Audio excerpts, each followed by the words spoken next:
నమస్కారం గురూజీ. శ్రీమాత్రే నమః. గురూజీ, చాలా మందికి బంగారం తాకట్టు పెట్టిన తర్వాత తిరిగి రాదు అని అనుకుంటూ ఉంటారు. అవునమ్మా, అవును. అలాగే చాలా మంది బంగారాన్ని తాకట్టు పెడుతూ కూడా ఉంటారు. ఇలా బంగారం నేను ఈ రోజు తాకట్టు పెట్టాలి అంటే ఏ సమయంలో మేము తాకట్టు పెట్టాలి అని చాలా మందికి సందేహం ఉంది గురూజీ. ఎటువంటి సమయంలో బంగారాన్ని తాకట్టు పెట్టుకోవాలి? అంటే ఒకటమ్మా, ఎవరికి కూడా బంగారం తాకట్టు పెట్టేటువంటి స్థితి రాకూడదని కోరుకుంటారండి. ఎందుకంటే ఎంతో ఇబ్బందికి వెళ్తే కానీ బంగారం తాకట్టు పెట్టడం మనిషి. లేదా ఏదైనా వ్యాపారం కోసం, ఆ వ్యాపారం వల్ల బాగా లాభం వస్తుంది, ఈ బంగారం ఉంచుకుని నేను ఏం చేస్తాను అనుకునే వాళ్ళు కూడా తాకట్టు పెట్టడం, అమ్మడమో చేస్తారు. బట్ ఒకటి మాత్రం గుర్తుపెట్టుకోండి, ఎప్పుడు కూడా తాకట్టు అనేది మంగళవారం రోజు పెట్టకూడదు.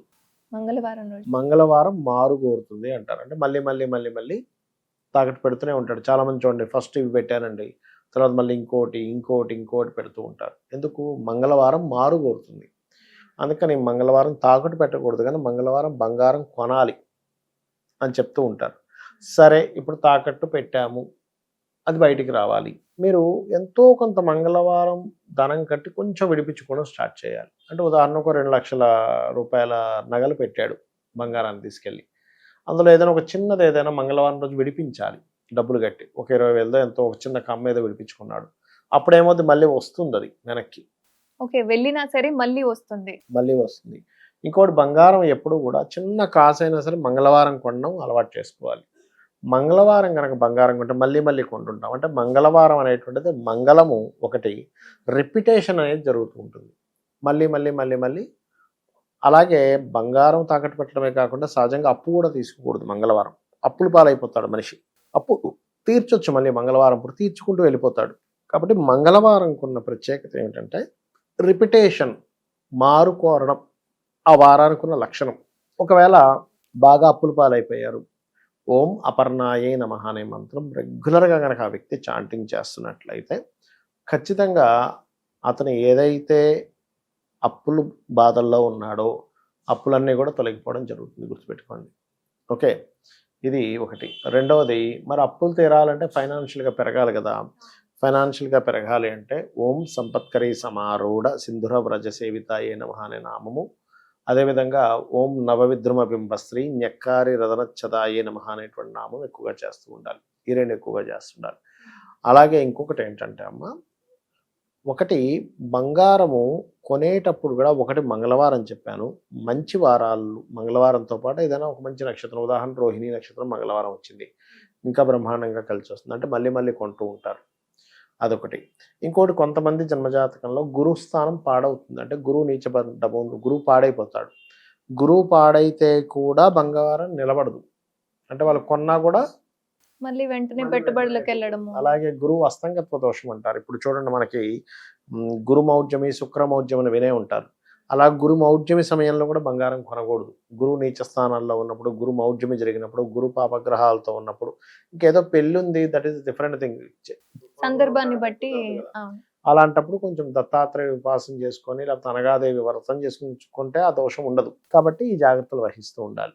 అలాగే మరొక విషయం ఏంటంటే, ఈ బంగారం విషయంలో మీకు ఏ బంగార వస్తువు కొన్నా కూడా అమ్మవారి దగ్గర ముందుగా పెట్టాలి. అక్కడ పెట్టి, అమ్మ నీ యొక్క అనుగ్రహంతో నేను బంగారం కొనుక్కోగలిగాను అని ఆనందంతో ఒకసారి చెప్పుకుంటే ఏమవుద్దంటే, ఆ బంగారం కొన్నది తన అనుగ్రహంతో అని భక్తుడు గుర్తించాడు కాబట్టి ఆ అమ్మవారు ఆ బంగారాన్ని జీవితంలో తాకట్టు పెట్టే స్థితికి తీసుకురాకుండా ఆ అమ్మవారే చూసుకుంటుంది. ఇది మెయిన్గా గుర్తుపెట్టుకోవాలి. అది సందర్భాన్ని బట్టి చాలా మంది ఒకళ్ళ దగ్గర నుంచి ఇంకొకళ్ళకి లక్ష్మీదేవి ఇట్లా ట్రాన్స్ఫర్ అవుతూ ఉంటుంది. అట్లా వేరే వాళ్ళు ఒకరి బంగారాన్ని వేసుకోవచ్చా గురూజీ? ఒకటమ్మా, కుటుంబ సభ్యులు ఉన్నారు. ఇప్పుడు అత్తగారే ఉన్నారనుకోండి, ఆవిడ ఏజ్డ్ అయిపోయింది, ఆవిడ ఎక్కడికి వెళ్ళట్లేదు, కోడళ్ళు ఎక్కడికో వెళ్తున్నారు, వాళ్ళకి అంత గొప్పగా లేదు, లేకపోతే తల్లిగారి కూతురికి ఇవ్వచ్చు, తప్పేం కాదు, లేదా అక్క చెల్లెలకి. ఆ సందర్భంలో వేసుకొని రావడానికి అదొక ఉపకారమే కదమ్మా. అంటే 10 మందిలో వీళ్ళు గౌరవంగా పడాలి. ఎందుకు బంగారం వేసుకుంటాము? 10 మందిలో కొంచెం బాగుండాలి. ఏమీ లేనట్టుగా బోసి మెడతో వెళ్తే గౌరవం ఇవ్వదనే కదా. సర్వసాధారణంగా అలంకరణకి గౌరవం ఇవ్వడానికి వేసుకుంటారు సర్వసాధారణంగా సొసైటీలో కదా. అంటే ఏమిటి, మీరు అవతల వాళ్ళ గౌరవాన్ని పెంచుతున్నారు కదా మీ బంగారాన్ని ఇచ్చి. ఆ ఒక్క హాఫ్ డేనో 1 డే కోసమో, దానికి దోషమేం లేదు, వేసుకోవచ్చు, తప్పేం కాదు. దానివల్ల ఏదో అయిపోతుందని కాదు. ఏవి పెట్టుకోకూడదు అంటే, ఇప్పుడు ఉదాహరణకి రత్నాలు ఉన్నాయి. ఇప్పుడు నాకు కెంపు పనికి వస్తుంది అనుకోండి, నేను పెట్టుకున్నాను అనుకోండి, నేను పెట్టుకుంటున్న ఉంగరం రత్నంతో కూడిన ఉంగరాన్ని అవతల వ్యక్తికి పడదు లేకపోతే వీళ్ళు ధరిస్తుంది అవతల వాళ్ళు ధరించకూడదు. మళ్ళీ ఇక్కడ ఏంటి, తండ్రి కొడుకు ధరించొచ్చు, తప్పులేదు. కానీ ఎవరో బయట వాళ్ళు మాత్రం ఈ రత్నాన్ని ధరించకూడదు. ఎందుకంటే ఆ రత్నానికి స్పెసిఫిక్గా ఉంగరాల రూపంలో పెట్టుకునేటప్పుడు మెడలో వేసుకునేది మళ్ళీ ఏం కాదు. ఉంగరం రూపంలో పెట్టుకునే రత్నానికి గ్రహాలకి వేళ్ళకి సంబంధం ఉంటుంది. అంటే జాతక రీత్యా వాళ్ళ వాళ్ళు దాన్ని బట్టి వాళ్ళు డిసైడ్ చేసుకుని పెట్టుకుంటారు కాబట్టి అటువంటివి ధరించకూడదు. నార్మల్గా వేసుకునే హారాలు, కమ్మలు, వడ్డానాలు ఇవన్నీ దట్ ఈస్ డిఫరెంట్ థింగ్. దానికి ఏ రత్నాలు ఉన్నా ఏం కాదు. గురుజీ చాలా మంది బంగారుతం చేసిన పట్టీలు పెట్టుకుంటూ ఉంటారు. సాధారణంగా లక్ష్మీదేవి అంటే మనం కాళ్ళకి ధరించొద్దని, తొక్కకూడదని అంటూ ఉంటాం. అలాంటి లక్ష్మీదేవిని పట్టీల ద్వారా కాళ్ళకు వేసుకోవచ్చా గురుజీ? అస్సలు వేసుకోకూడదమ్మా. బంగారు పట్టీలు అసలు వేసుకోకూడదు. చాలా మంది తెలియక ఈ మధ్య బంగారు మెట్టెలు, బంగారు పట్టీలు వేస్తున్నారు. అది అంటే అవమానించినట్టు అవుతుంది కొంతవరకు. అంటే అది ఇప్పుడు ధూళి దుమ్ము అంటూ ఉంటుంది కదమ్మా. బంగారం ఎంత జాగ్రత్తగా కాపాడుకుంటాం, ధూళి దుమ్ములో బంగారాన్ని తీసుకెళ్ళి పెడతామా? పెట్టం కదా. అందుకని ఎట్టి పరిస్థితుల్లో కాళ్ళకి వేసుకోకూడదు. దానివల్ల దోషం కూడా చెప్పాలంటే ఆ క్షణానికి ఏదో గొప్పగా ఉంటుందేమో కానీ వేయకూడదు. అంటే దానికి కారణం ఏంటంటే దోషం అనేది ఒక ఎత్తు అయితే వేడిని కంట్రోల్ చేస్తుంది పాదాల దగ్గర ఉండేటువంటి పట్టీలు. ఏది వెండివి అయితే వెండి పట్టీలు మనిషిలో ఉండే హీట్ని కంట్రోల్ చేస్తుంది. బంగారం పెంచుతుంది హీట్ని. ఇప్పుడు బాడీలో ఎక్సెస్ హీట్ ఉండకూడదు కదా. వెండి అనుకోండి ఎక్సెస్ హీట్ని కంట్రోల్ చేస్తుంది, ఎక్సెస్ హీట్ని పెంచేలా చేస్తుంది బంగారం అయితే. అందుకని వేసుకోకూడదు అంటారు. చాలా మంది గురుజీ అంటే ఇంట్లో దాచుకున్న బంగారమే అయినా సుమారు ఈ రోజు నేను బయటికి తీస్తున్నాను బంగారాన్ని, ఈ రోజు మీరు వేసుకోవచ్చు అని ఉంటే, ఏ రోజు ఇంట్లో ఉన్న బంగారాన్ని బయటికి తీస్తే అది పెట్టుబడులకు పోకపోవడమో లేకపోతే అప్పుల బారిన పడడం. ఒకసారి కొన్నప్పుడు మంచి రోజు కొనుక్కుంటే తర్వాత మీరు ఎన్నిసార్లు ధరిస్తారు. ఇప్పుడు ఉదాహరణకి గృహప్రవేశం చేసామమ్మా, రోజు చూసుకుంటావా ఇంటికి బయటికి లోపలికి బయటికి పోవడానికి ముహూర్తం చూస్తూ కూర్చుంటావా? ఒకసారి గృహప్రవేశం చేసామంటే ఇంక రోజు బయటకు పోతుంటాడు, ఇంట్లోకి వెళ్తుంటాడు మనిషి.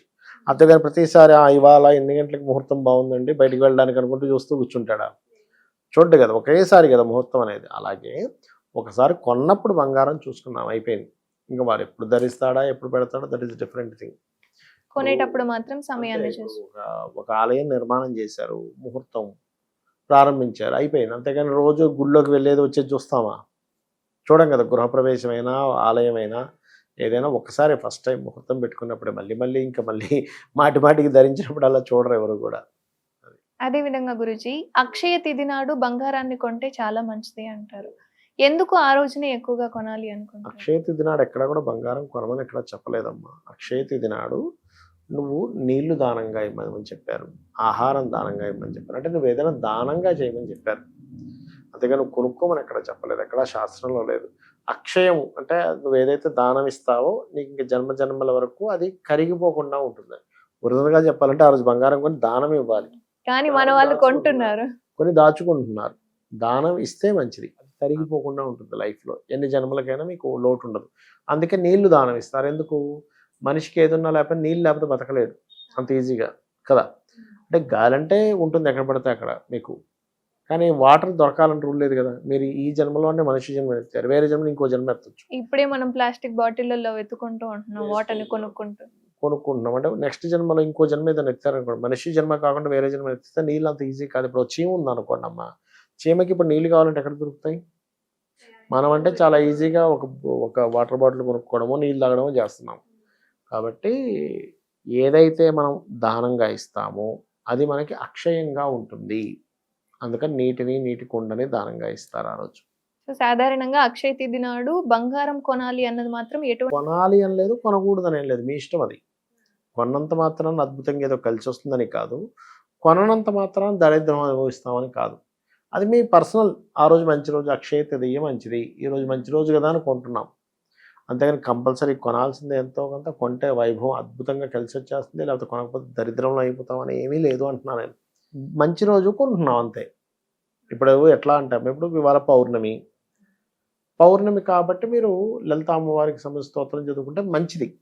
ఈ రోజున్న విశిష్టత వల్ల మీరు చేసుకుంటారు, అంతేగాని మరొకటి కాదు. అట్లా సో మంచి రోజు అని మాత్రం మీరు కొనుక్కోవచ్చు కానీ పర్టికులర్గా కంపల్సరీ కొనాలి అంటే కంపల్సరీ అని ఏం లేదంటున్నాను నేను.